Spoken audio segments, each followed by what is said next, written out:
공무원 핸드폰 까려면요, 네 것부터 까라라는 거죠. 항소 포기 외압에 반발하는 검찰들 징계하려면요, 네 재판부터 받고 나서 그렇게 하라라는 겁니다. 반갑습니다. 김영윤 TV입니다. 자, 김민석이 총리고요, 이재명이 대통령 자리에 앉아 있습니다. 대한민국 체제 전쟁에서 졌다고 봐야 되겠죠. 지금 거의 다 대한민국이 이제 공산당 세력에 거의 장악됐고 나머지 부산 조금 남아있다라고 보시면 될 것 같습니다. 그래서 지금 많은 국민들이요, 사실 이 부분에 대해서 이제 이만큼 이제 화가 치밀어 오른 상황에서 무력함까지 느끼는데요. 포기하지 않으셨으면 합니다. 우리는 끝까지 싸워서 이겨내야 되는 거죠. 우리나라 땅은요, 피로 지켜낸 자유의 땅입니다. 그 자유의 땅을 잃어버릴 수는 없다라는 거죠. 자, 지금 대한민국요, 전체주의 모델을 옮겨다가 지금 심겠다라고 하고 있습니다. 핸드폰 75만 대를 제출하라라는 정부가 지금 그 시작을 알린 것 같은데요. 우리나라 땅에서 전체주의 실험이 시작될 줄 누가 알았겠습니까? 지금 대한민국에서 벌어지고 있는 일은요, 정상국가에서 가능한 일은 절대 아닌 겁니다. 2000년대부터 교육이 무너졌고요. 그 교육으로 자라난 세대가 지금 명포티, 개딸, 개, 아재 세대들이 허리를 장악했습니다. 대한민국 주축이 되어가지고 이 민주당과 함께 이 좌파 세력들, 그러니까 이해 못할 비상식적인 세력들이 장악을 하면서 지금 대한민국이 이렇게 빠르게 물들어 가고 있는 것 같은데요. 지금 대한민국에 벌어지고 있는 일은 우연 아닙니다. 오랫동안 장악된 프로젝트의 이제 끝을 보고 있는 거다라는 건데요. 다행스럽게도 전 세계에서 좌파 워크의 축출 바람이 불고 있습니다. 미국이요, 선봉장에 서가지고 이 중국의 세력들, 부정의 세력들, 거짓의 세력들, 그리고 위선의 세력들을 걷어내고 있는데요. 여기에 우리나라가 함께 해야 되는 겁니다. 제가 생각하는 해결 방법은요, 대한민국의 보수 정당 국민의힘의 당대표가 미국 보수 진영과 연결이 되어서 대한민국을 버텨내야 한다는 겁니다. 조금 더 현명하게 빠르게 움직이셔야 될 것 같은데요. 지금 대한민국은요, 이 보수주의를 말살하기 위해서 메신저들에 대한 공격도 지금 이루어지고 있습니다. 보수 우파 유튜버들 탄압당하고 있죠. 국민의힘 대변인 또한 지금 공격을 받고 있습니다. 어떤 세력에 대한 공격을 받고 있는지, 메시지에 대한 공격이 아니라 메신저에 대한 공격이 일어나고 있는 것에 대해서 지금 우리는 생각을 좀 해봐야 된다라는 거죠. 자, 이번에 헌법 존중 정부 혁신 TF, 이름은 그럴싸한데요. 실제로는 북한의 8사 그룹과 중국의 사회 통제 시스템, 국가통합 인터넷 아이디 제도와 동일합니다. 여기에 극좌 정권의 공포 정치까지 섞여가지고 끔찍한 혼종이 탄생하고 있는데요. 자, 전국 공무원 75만 명 개인 휴대폰 제출 받겠다. 10개월치 데이터를 싹 다 검수하겠다라고 합니다. 내용은 뭐냐? 내란이다라는 겁니다. 아니, 비상계엄이요, 뭐 일주일이 있었습니까? 한 달이 있었습니까? 2시간 고작, 그리고 5시간 만에 해제가 됐습니다. 그런데도 내란을 프레이밍 해가지고 지금 공무원 사회를 흔들겠다라는 건 불안한 쪽이 어디다? 라고 보이는 거죠. 자, 주진우 국민의힘 의원은요, 본인의 페이스북에 이 75만 공무원의 사생활은 중요하지 않냐라는 질문을 던지면서 멀쩡한 공무원들 휴대폰 검열하지 말고 김민석 본인의 증여세 납부 내역부터 검증받아라 라고 날을 세웠습니다. 김민석은요, 인사청문회에서 가장 많이 한 내용이 뭐냐, 사생활 보호 때문에 제출할 수 없다라는 말만 되풀이했었죠. 김민석의 인사청문회를 보면요, 이거는 뭐 국민하고 싸우겠다라는 건지 뭐 이런 의문이 들기도 했었습니다. 그리고 아들의 억대 유학비에 대해서도 계좌 공개하지 않았죠. 장모로부터 받았다라는 생활비 계좌도 내지 않았습니다. 출입국 내역도 내지 않았고요. 심지어 증여세 납부 내역까지도 제출하지 않았습니다. 김민석이가 잠잠하던, 그러니까 정치판에서 좀 떠나 있을 때 중국에서 공부를 좀 했더라고요. 그래서 출입국 내역을 비공개로 돌린 건지 의문이 생각이 좀 드는데요. 공무원의 수장인 자리에 앉아있는 이 김민석이가 국민 앞에 검증 받을 때도 자기 사생활을 입에 달고 있었는데 지금요 공무원 75만 명의 사생활을 열어보겠다라는 겁니다. 북한의 감시 조직 모델을 모방해가지고 공무원 사회를 전방위적으로 감찰하겠다라는 겁니다. 중국은요 핸드폰 온라인 활동까지 수집을 해가지고요 검증하고 있습니다. 정권 비판자를 내부에서 색출해가지고 쥐도새도 모르게 담근다라는 말도 있죠. 자, 이재명 정권이 왜 갑자기 공무원 75만 명 휴대폰을 뒤지면서 군사 작전 같은 감시 체계를 추진하는지 정답은 간단합니다. 약점이 많은 정권이기 때문에 마지막 생존 방식이 독재뿐입니다. 자, 늘공을 장악하기 위한 공직사회 공포 분위기 조성, 말 안 듣는 사람을 쏟아내고 그 자리에 충성파를 앉히겠다라는 포석입니다. 그리고요 또 심각한 모순점이 있습니다. 이재명이죠. 이재명이가요 성남시장 시절에 공영 휴대폰 8대 단 한 대도 반납하지 않고 행방이 묘연합니다. 이재명의 오른팔 왼팔 하는 정진상이요 7대를 사용했고요. 김혜경의 수행비서 배소연이 9대를 사용했습니다. 총 24대의 공영 휴대폰이 깜짝같이 사라졌는데요. 그리고 이들과 함께했던 업무폰의 뒷번호가 이 0189다라고 합니다. 23대의 뒷번호가 0189 징그럽지 않습니까? 이재명이 성남시장 시절에 참모들은 휴대 뒷번호 0189를 함께 공유하면서 성남 패밀리 식별 코드다라는 말이 나오기도 했다라는데요. 이건 절도이지 않을까. 성남시에 세금으로 핸드폰 비가 나갑니다. 그리고 사용했으면 반납해야 되는 건 당연한 거죠. 그런데 반납하지 않고 잃어버렸다 또는 찾을 수 없다 또는 모르겠다라고 발뺀다라는 건 명백한 절도이지 않을까라고 생각합니다. 그런데 지금 벌어지고 있는 일은 뭐냐. 자신들의 공용 휴대폰은 모르겠다라고 하면서 국민들에게 사생활이 담긴 휴대폰을 제출하라라고 명령하고 있습니다. 이건 민주주의 정부 아니죠. 외신들은요 이미 이재명에 대해서 극좌 대통령이다 라고 부르고 있습니다. 그리고 중국 혹은 중국 공산당에 대해서 또는 특정 국가에 대해서 비판적 발언을 하면 국민들을 대상으로 형사 처벌을 하겠다. 자국의 국민을 표현의 자유로부터 지켜내지 않고 오히려 제한하려 한다 라고 말했습니다. 자, 이재명 정권이 왜 갑자기 핸드폰 전체주의로 달려가는지 그리고 그 폭주가 어떻게 시작되고 어떤 방식으로 국민을 향해서 실행되고 있는지 알아보겠습니다. 그리고 이재명이요 독재 말고는 선택지가 없는 구조적인 이유에 대해서 본격적으로 파헤쳐 보겠습니다. 구독과 좋아요, 여러분들의 댓글 참여는 영상에 큰 힘이 되고 있습니다. 저와 연동되어 있는 보수의 비밀 병기대까지 활성화시켜주는 건 여러분들의 댓글 참여죠. 자, 지금 대한민국은요 특정 국가에 대한 명예훼손을 말하면 우리나라 국민들이 징역 5년에 수천만 원의 벌금으로 억압을 당하고 있습니다. 이렇게 지금 우파 유튜버들까지 억압 속에서 수익이 정지되고요. 계정이 폭파되기도 합니다. 여러분의 참여와 응원이 간절하게 필요할 텐데요. 아직도 구독과 좋아요 누르지 않으셨다면 꼭꼭 눌러주시기 바랍니다.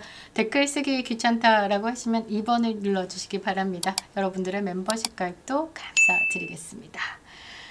자, 약점이 많은 정권의 마지막 선택지는 독재뿐입니다. 자, 이재명과 은수미 전 성남시장 두 사람의 공통점이 뭔지 아십니까? 공영 휴대폰을 많이도 사용했다라는 겁니다. 그런데 말이죠. 이재명이 시정을 끝내고 난 다음에 반납한 휴대폰은 없습니다. 그런데 은수미 한 대만 반납이 됐다라는 거죠. 휴대폰을 자주 교체하고 동시에 여러 대를 사용했다라는 것만으로도 논란이 제기된 적이 있는데요. 최소 36대를 사용했다 라고 합니다. 그런데 성남시가 반납받은 전화기는 은수미 시장 거 한 대뿐이다 랍니다. 자, 은수미 시장이요 법적인 제재를 받고 신상진 성남시장이 들어와서 인수위 하면서 이 성남시를 한번 쑥 훑었는데요. 관계자들이 확보한 자료는 충격적입니다. 민주당하고 특정 언론과 보조를 맞춰가지고 신상진 시장직 인수위원회를 비판하면서 공세를 이어간 이유가 이 약점이 드러날까봐 전전긍긍한 것이 아닐까 묻지 않을 수가 없는데요. 자, 이재명은요 성남시장 시절에 8년간 휴대폰 8대 교체했습니다. 그리고 교체된 휴대폰은 행방이 묘연하죠. 24대 공용폰은 잠적한 상태로 반납되지 않았습니다. 지 과거는 숨기고 남의 인생은 탈탈 털겠다. 제대로 된 모순이죠. 자, 정진상은 7대 바꿨고요. 아니고요. 전부 아이폰입니다. 핸드폰 번호만 5개를 사용했다라고 합니다. 대장동 스캔들 정점에 오른 2014년 9월에는요. 휴대폰은 무려 4대를 동시에 사용했다랍니다. 이거는 뭐라고 해야 되나? 조직폭력배 아니면 연예인들이 이렇게 여러 핸드폰 사용하고 있죠. 연예인은 아니니까 그렇습니다. 자, 그리고 김혜경의 개인 수발을 들었다라는 배소현도요. 핸드폰 번호 교체만 4번이고요. 기기 변경은 무려 9번이나 했습니다. 8년 동안 9번, 1년에 한 번 꼴 봐야 되는데요. 하위직 비서가 이렇게 많은 전화번호를 동시에 쓰고 이렇게 많은 기기 변경을 했다라는 건 뭔가 되게 감출 것이 많았다라는 의심이 들죠. 그 밖에 수행비서 김진욱도 핸드폰 번호가 4개였고요. 기기 변경만 5대, 백종선도 마찬가지로 전화번호만 3개, 기기 변경만 4번이었다라고 합니다. 타 시도 사례와 비교해봐도요. 유래를 찾기 힘듭니다. 내부 공무원의 증언에 의하면요. 아무리 시장이라도 시에서 요금을 내주는 핸드폰에 대해서 한 대 정도 제공되는 게 원칙이고 최소 2년 정도 사용하는 게 그동안 해왔던 관례인데 이거는 좀 심하다. 더더군다나 이 측근들의 여러 개 휴대폰 번호 그리고 빈번한 핸드폰 교체 이거는 도저히 납득이 불가하다라고 했습니다. 자, 이재명이요 사법연수원을 수료한 연도가 1989년 1월입니다. 그것을 상징하는 것인지 0189번을 그들의 측근들이 다 사용을 했다. 왜일까? 나중에 포렌식 당할까봐 그러지 않았을까? 이재명은요 사고 치면 핸드폰 뺏기지 마라 라고 했습니다. 인생 기록이 싹 다 들어가 있다 라고 황당한 발언을 해서 물의를 일으킨 전례가 있죠. 부창부수라고요? 이재명 못지 않은 김혜경도 내용을 보면 만만치 않습니다. 해경군 김씨 논란 한참일 때 그러니까 다른 아이디로 이 비방하는 댓글을 달아서 명예훼손으로 검찰에 송치가 됐고 그게 김혜경이다 라고 특정이 돼가지고 압수수색도 했습니다. 자, 문제의 트위터 계정은요 2018년 4월에요 민주당 경기지사 후보 경선 과정에서 이재명과 이 상대방 누구 전해철 민주당 의원을 두고 이렇게 경선하는 과정에서 어느 쪽에서 명예훼손 글이 올라왔습니다. 뭐라고 올라왔냐면 자유한국당과 손을 잡았다 라고 주장이 터진 겁니다. 그리고 이 2016년 12월에는요 문재인의 아들 문준용이가 이 취업 과정에서 특혜를 받았다라면서 그 유명한 귀걸이 낀 문준용 사진이 올라와서 이제 문재인이가 귀걸이 아빠다라고 조롱을 받기도 했었죠. 이런 문제가 된 글을 쓴 트위터 계정 해경군 김씨를요 이 김혜경이가 만들어 사용한 것으로 결론을 내리고요. 경기 남부지방경찰청 사이버수사대는요 김혜경을 기소 의견으로 검찰에 송치했습니다. 명예훼손이면 공직 날아가죠. 명예를 훼손했다라는 글은요 이 트위터 계정을 등록할 당시에 뭐 IP 주소를 확인해 보니까 뭐 아이폰도 있고 여러 개가 있어서 이 아이폰으로 작성했을 개연성이 크다라고 판단을 하고요. 수원지검 공안부가 이 김혜경의 휴대전화를 확보하기 위해서 성남시 분당구 자택 그리고 이재명의 경기도청 집무실을 압수했지만 단말기를 찾을 수 없다라고 합니다. 사진 보면요 이건 미션이다라는 표현을 보면 좀 우습죠. 그러니까 그들도 알고 있지 않았을까. 아무리 뒤져도 핸드폰만큼은 찾을 수 없다. 그래서 미션이다 라고 한 것 같습니다. 그런데요 조금 이해가 불가한 게 김혜경이요 뭐 공직에 있었던 것도 아니고 뭐 비서 이런 것도 아니고 그냥 동호 키우는 엄마 아니었습니까? 그런데 김혜경이 알려진 휴대폰 번호만 4대였다라고 합니다. 단 한 대도 찾지 못했다라는 거죠. 일반 주부가 핸드폰을 동시에 4대를 사용한다? 그거는 조금 상식에 멀어진 일인 것 같습니다. 지들은 숨기면서 절대 내주지 않는 게 핸드폰이면서 공무원 75만 명의 휴대폰을 가져가겠다라는 건 이해 불가 내로남불이다라는 거죠. 이건 정보 비대칭을 이용한 정권 유지 기술의 전형적인 모델입니다. 독재는 항상 이런 방식으로 시작됐죠. 어느 시점에 이르면요 사람들이 이 새로운 전체주의를 당연하게 자연스럽게 받아들이게 되는 것이 무서운 겁니다. 우리가요 존경한다라고 했더니 진짜 존경하는 줄 알더라를 한번 용인한 결과 이재명은 어떻습니까? 그냥 거짓말을 하고 있는 거죠. 이것이 무서운 겁니다. 자, 헌법 존중 TF 실체 북한의 비사회주의 그룹화 그러니까 줄여서 비사 그룹바의 한국판입니다. 한국정보통신정책연구원에서 공개한 북한 보고서에 따르면요, 북한의 비사 그룹바는요, 주민의 휴대폰 통신, 사진, 스크린까지 실시간 검사한다라고 합니다. 자, 비사 그룹바는요, 지난 1990년대 초반에요, 북한이 체제 존속 위기를 느끼고 본격적으로 등장시킨 건데요, 공산당에서 차출된 인원으로 구성되어 있다라고 합니다. 5호 감찰제, 그러니까 공산당 당원이 5가구를 통제하는 그 시스템의 또 보강 시스템이다라고 보시면 되겠죠. 자, 이 비사 그룹바 조직의 규모는요, 중앙, 도, 시, 군 이렇게 나눠가지고 철저하게 촘촘하게 정부가 국민들을 감시한다라는 겁니다. 김정은이 체제에 들어서는요, 내부 통제를 더욱더 강화하기 위해서 2021년쯤에 중앙당 지시에 의해서 8사 그룹바가 설립이 되었다라고 존재가 확인되었습니다. 8사 그룹바는요, 국민들뿐만 아니라 군 부대 소속까지 이제 감시를 드린다라는 거죠. 민간 통제하다가 군까지 통제의 대상을 늘렸다라는 건 권력 약화를 의미하는 것이 아닐까. 권력 강화를 위해서 더욱더 공포 정치로 그립하고 있는 북한의 상황이다라고 볼 수 있죠. 그런데 이번에 이재명의 TF 구조와 매우 놀랍게도 유사합니다. 공무원 휴대폰 10개월치 전수조사, 제출 거부 시 직위 해제, 기관별 내부 제보센터 운영, 공무원들끼리 상호 감시하도록 설계하고 사적 대화나 문자, 검색 기록까지 모두 조사하겠다라는 거죠. 이거는 감찰이 아니라 사상 검열입니다. 북한의 휴대폰 사용하는 인구가 600만 명 정도로 추정이 되는데요. 붉은 기라는 이름의 휴대폰 스크린 감시 프로그램이 돌고 있다라고 합니다. 그래서요, 북한 주민들이 오빠 밥 먹었어? 같은 표현을 쓰면요, 한국식 언어다라고 해가지고 전송을 차단한다라고 합니다. 이걸 다시 생각해보면 북한 당국 차원에서 휴대폰 자체를 지금 실시간으로 감시하고 있다라고 봐야 되는 거죠. 우리에게도 지금 익숙하고 이제 저저들은 카톡 검열이 있습니다. 카톡 검열이 처음에 와 열받았다 라고 하다가 어느 순간 어떻게 검열하는 거 알면서도 이거 검열 당하는 거 아니야 하면서도 인정해버렸죠. 이게 진짜 무서운 겁니다. 대한민국이 어쩌다가 북한이랑 이렇게 친구 먹을 판인지 개탄스러운데요. 한국의 공무원들도 정권 비판 한마디면요, 내란 세력으로 분류되는 날이 곧 올 겁니다. 왜 지금 이재명이가 공무원 사회를 적으로 돌리는지 그 정답은 앞서 말씀드린 것처럼 약점이 너무 많기 때문에 방법은 이것뿐인 겁니다. 자, 지금 재판이 5개 멈춰 있습니다. 대장동은 이미 항소 포기 외압으로 정권 전체가 흔들리고 있고요. 지금 전국 각지에서 대장동 항소 포기에 대해서 이 외압이 있었다, 이것에 대해서 반발하고 지금 이재명 재판 받으라라고 집회가 막 열리고 있습니다. 그리고 국민들 여론이 50% 가깝게 대장동 이 항소 포기 사건에 대해서 대통령실이 관여했다라고 보고 있죠. 자, 공무원들이요, 정권의 폭주를 비판하기 시작하면 정권은 버티지 못합니다. 그래서 이재명의 선택은 폭주하기 전에 제대로 누르겠다, 공무원 사회를 통제하겠다라는 거죠. 그런데 그 방법을 핸드폰 검열로 잡은 겁니다. 왜 핸드폰이냐? 생활에서 핸드폰이 가장 중요하죠. 눈 떠서 핸드폰 쥐고 화장실 갔다가 잘 때까지 핸드폰을 쥐고 있습니다. 거의 일체다라고 봐야 되겠죠. 그 일체를 드러내겠다라는 건 뇌를 열겠다라는 것과 똑같은 겁니다. 너도 털리기 싫으면 조용히 해라 라는 메시지를 던지면서 억압하는 거죠.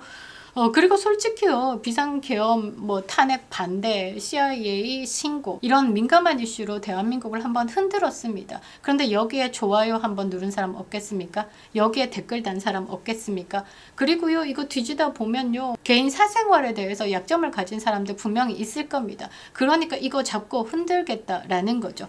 정권의 약점이 커지면 커질수록요, 정권의 통제 범위는 넓어지는 겁니다. 독재 정권의 전형적인 패턴이다라는 거죠. 외신들은요, 이미 이재명에 대해서 경고를 하고 있습니다. 극좌 대통령, 사회 통제를 하고 중국식 북한식으로 표현의 자유를 말살하고 있는 대한민국은 상당히 심각하다라고 지금 다루고 있습니다. 해외 언론의 평가는요, 사실 조금 늦지만요, 매우 정확하다라고 봐야 되겠죠. 이건 민주주의가 아닙니다. 그래서 국민들은 선택을 해야 되는 겁니다. 우리가 북한의 8사 그룹과 같은 시스템을 허용할 것인가, 아니면 여기서 막아낼 것인가. 이 같은 이슈에 민감한 2030 세대에서는요, 국민의힘을 지금 지지하고 나섰습니다. 20대에서는요, 민주당을 지지하는 지지층이 28.3%지만요, 국민의힘을 지지하는 지지층은요, 2배 가까이 됩니다. 42.0%가 국민의힘을 지지한다. 우리의 자유를 지켜낼 수 있는 마지막 방어선, 야당으로서 힘을 발휘하라라고 서포트를 하고 있는 겁니다. 상식을 찾고 자유를 지켜나가겠다는 각오가 수치로 나타난 거죠. 이재명은 대단히 각오를 해야 될 겁니다. 공무원 핸드폰 까려면요, 네 것부터 까라라는 거죠. 항소 포기 외압에 반발하는 검찰들 징계하려면요, 네 재판부터 받고 나서 그렇게 하라 라는 겁니다. 정상적으로 배우고 정상적으로 살고 자랑스러운 대통령 하나 나오는 게 이렇게 어렵습니까? 명포티 개딸 개 아재들은요, 자식들 없습니까? 묻지 않을 수가 없는데요. 이 추운 날 2030들이요, 태극기를 들고 나와서 자유를 외치는 모습을 보면요, 정말 가슴이 아픕니다. 미안해서 눈물이 나고요. 지금 60, 70 세대들은요, 우리는 인생 다 살았지만 니네들 어쩌냐라고 하면서 응원하고 지지하고 그들을 보살피고 있습니다.